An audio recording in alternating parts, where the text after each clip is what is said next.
Hi, I'm Melinda Sumuganzo and enjoying a wonderful leadership journey in the class Orientation to Leadership being hosted by Loma Linda School of Public Health.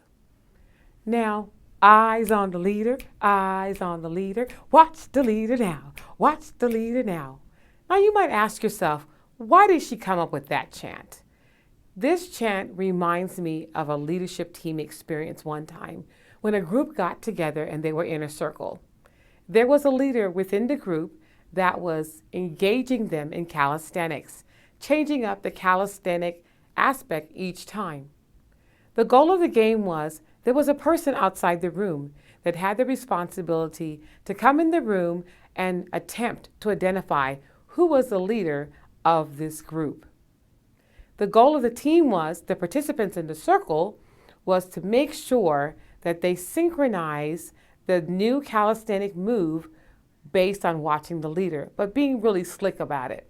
So that's why I did that. Eyes on the leader, eyes on the leader, watch the leader now.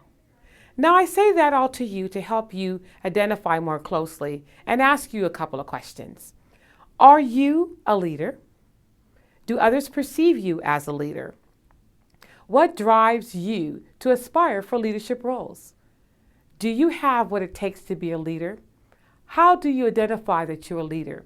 Is it based on the job title that you hold in the corporate setting? Well, for me, leadership means you know inside your soul that you have what it takes to be a leader. So let me share with you my definition of leadership. I think back to an opportunity I had years ago to read the book Enlightened Leadership. There were a couple key words that became intrinsic to my well-being.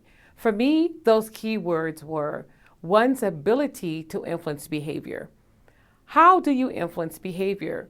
It's by you being able to identify what's part of your internal belief system. You see, leadership is an action word. Leadership means the ability to influence, the ability to inspire, to create opportunities for teamwork and collaboration, but most importantly, the opportunities to foster collaboration through mentorship, coaching, and counseling for those that are participating in that process.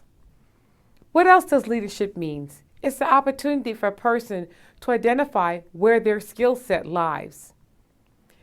Leadership is also demonstrated by an individual's personality. That's the fun part about leadership, because for the person that has that extroverted personality, they have the ability to engage others because of their assertive tendencies. But trust me, someone that has an introverted personality can be just as effective as the extrovert by one-on-one communication opportunities.